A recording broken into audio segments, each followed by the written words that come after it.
So news just came out that Ubisoft, in its shareholders announcement thing, I don't know how they call these things. Every company, whatever, has just announced that their share prices have dropped, and not even an announcement, it dropped. And I think it's accumulation of some of the happenings for 2019. 2019 was a very competitive year for gaming. I have not seen such competition in terms of game releases in a long time. I mean, it's ridiculous. Everybody was vying for your wallet. I mean, you had Borderlands 3, you had the Division 2, depending on what you're playing.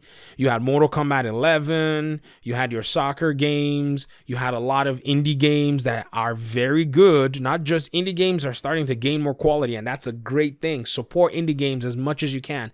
Even though you can't buy a lot of them, you can get a subscription service that has some of them listed on there. I feel like, I don't know what the math is, but we need to see what the intricacies are. I feel like it benefits them. It puts their games out there. It gets the game in your hands. And if you like the game enough, you can probably be more convinced to say, I'm just going to buy it just to support the developers. And I think Ubisoft made a slight misstep.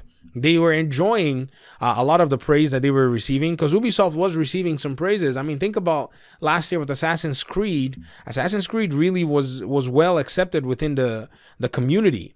Even with the microtransactions that they put in it, it was such a game that people were willing to look past those flaws, because the game in its core was actually decently made. So the game was well made. Ghost Recon Wildlands was supported for a while. The Division 2 was announced, so people were waiting for the Division 2. Patch 1.8 closed on a strong note with the Division 1, and so things seem to be on the right track for Ubisoft. And to be very honest, as a content creator, I would just go ahead and state it. I like Ubisoft. I do, because when I was doing my research to start a YouTube channel, I looked for companies that were content creator friendly, and they are one of the most friendly content creator friendly, I would put it that way, companies out there. They enjoy and allow for people to be able to use their their games and videos from their games to be able to use on monetizable platforms like Twitch and YouTube. And that's nice. That's actually pretty good. So I'm not going to sit here and, just beat down on Ubisoft. It's nice for them to do that. They could have been as restrictive as Nintendo was, but Nintendo is coming to see the light that you do need all the press that you can get, all the free press that you can get. So I can say that many content creators do benefit from the fact that that's a thing. Now, that's not necessarily new. Many companies have been doing it for a while. They've been doing it for a while too, but I have to just quickly put that out there. But nonetheless, I feel like they overestimated how much favor they had gotten in the community, and underestimating the fact that customers are still the basis for their entire business model, and they must treat their customers very well. So let's look at Rainbow Six. Rainbow Six doing so well. For Honor bounce back, doing so well, releasing seasons and all that good stuff. They released some of their other, titles that are out there that a lot of people don't necessarily play. And I think Ubisoft had at its grasp the entire gaming world to kind of top the gaming world with customer loyalty, consumer appreciation, consumer, I would say attraction. That's in the sense that they were doing well, but then I think they overplayed their hand. And this is what happens with big corporations. They're running to get the profit margins, and they forget that profit margins only come with happy customers. And what had made Ubisoft get to its $80 a share price before losing, a good number of it, is because they were actually making the consumers happy. They went back and rebuilt Ghost Recon from when it first released. They had some issues. For Honor had some issues. They went back and picked it up and dusted it off and brushed it off. But then they released Ghost Recon Breakpoint, and they took away a lot of the elements that made Wildlands good and developed the game around monetization.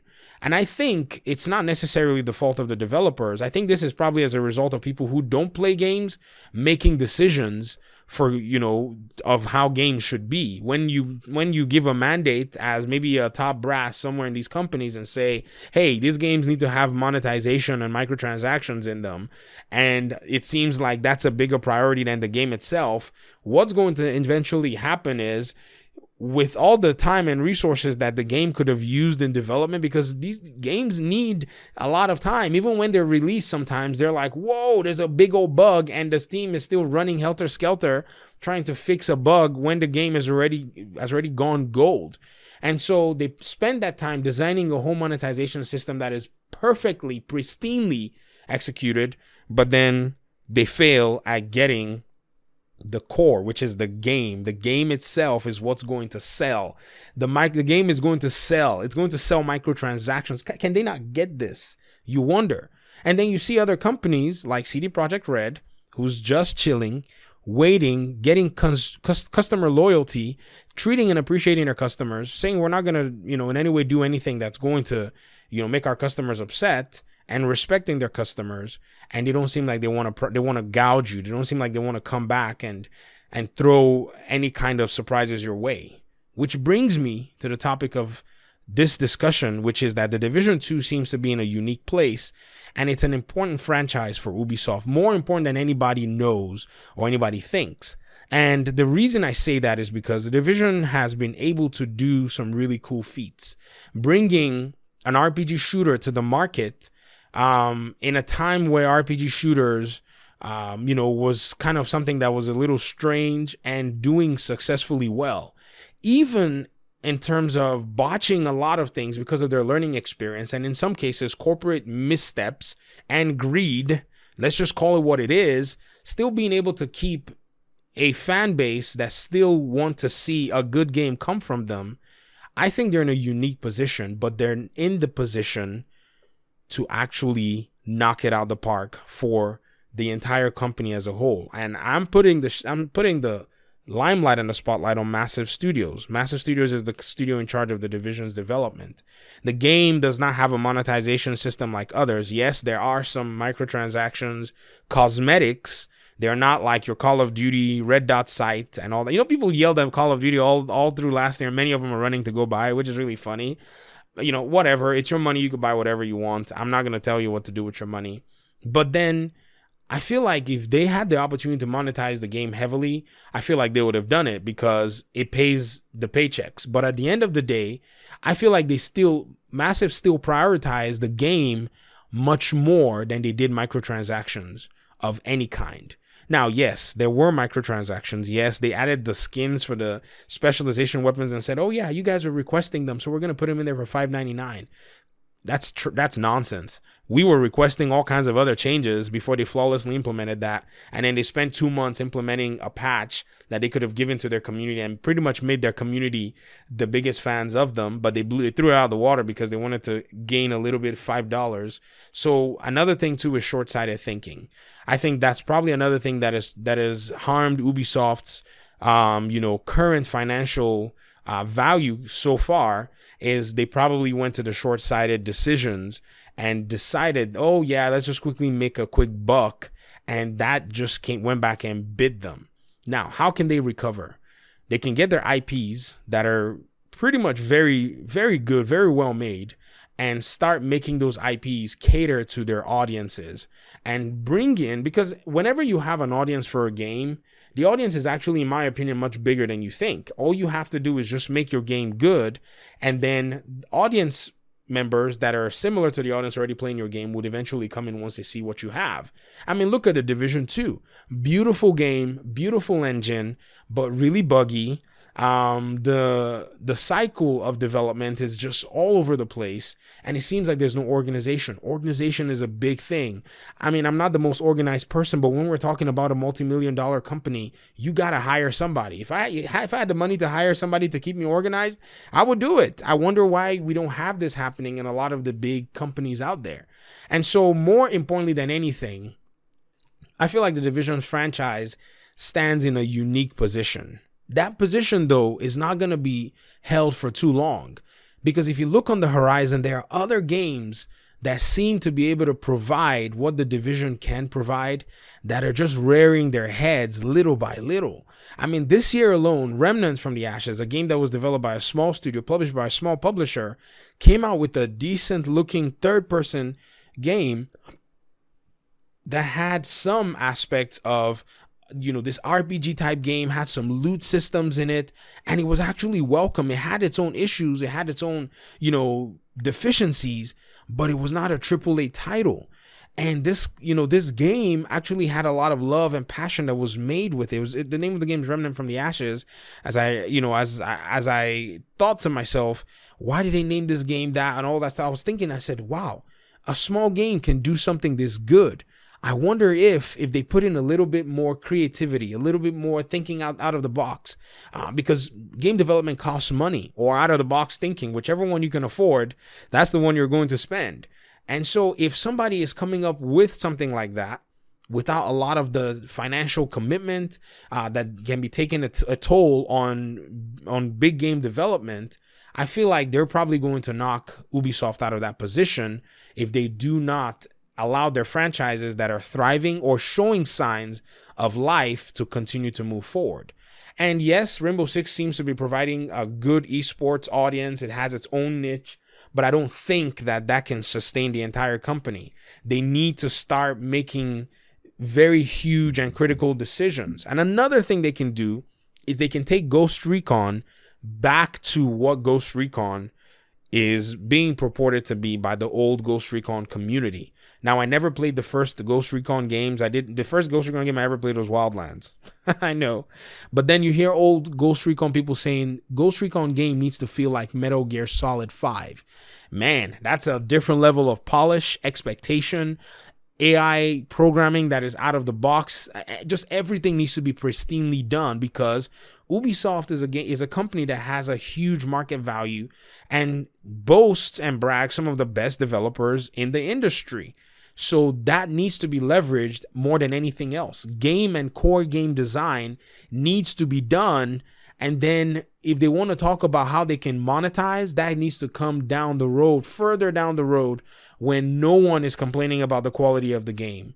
And I think this is where Ubisoft needs to start from. They need to pick up the pieces.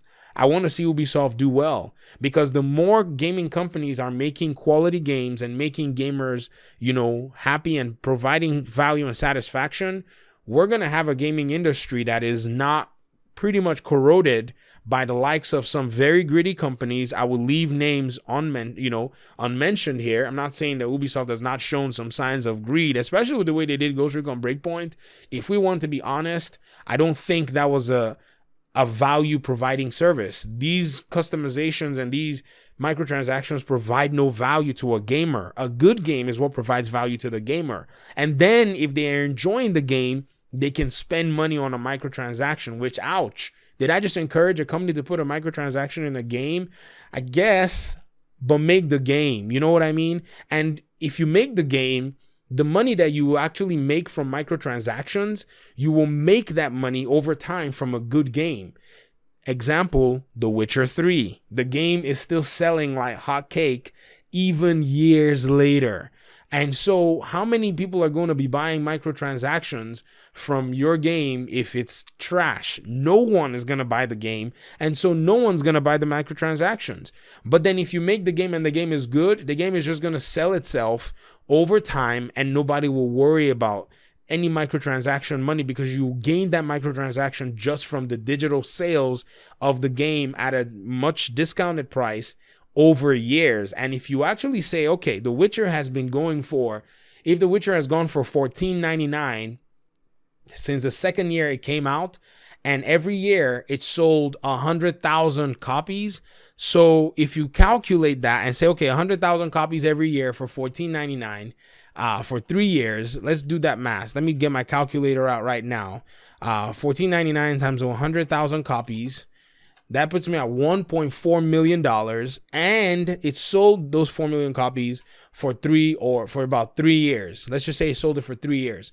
That is $4.5 million in sleep sales for a game that you're not supporting. Hopefully they learn to get their games from this live service nonsense, so that the games are just local to your hardware. And that actually provides more value, because if you look at their old titles like the Splinter Cells and the Far Cries, they're not live service games. These games are still going to be selling and actually giving people value as they're going down the road. So they need to be making more of these games that are providing long-term value and making money as the company is working on other projects. I feel like that's how you can sustain this operation. I might be wrong. I've never sustained or operated a gaming company, but I think this business model is not far from what CD Projekt Red is currently doing, and they are staying afloat. And I think with the release of Cyberpunk 2077, I feel like they're going to be able to do very well because they've decided that that business model works for them. So once I end this video, I'm going to put my money where my mouth is. I'm going to support CD Projekt Red, and I'm going to, take my time, maybe purchase a copy of The Witcher 3. I'm still not certain if I want to get a digital copy or if I want to look for and go hunt down a physical copy, or if I just, would do that and then hopefully purchase for myself Cyberpunk 2077 from Good Old Games. But as a matter of principle, I don't usually pre-order far out for the game. I usually wait till close by, and if the game is a day one game, there's no early access for anybody, why not just wait? So that's my little spiel. Let me hear what you think in the comment section below. I do appreciate you guys so much for watching the video, and I guess I'll see you in the next video. Peace.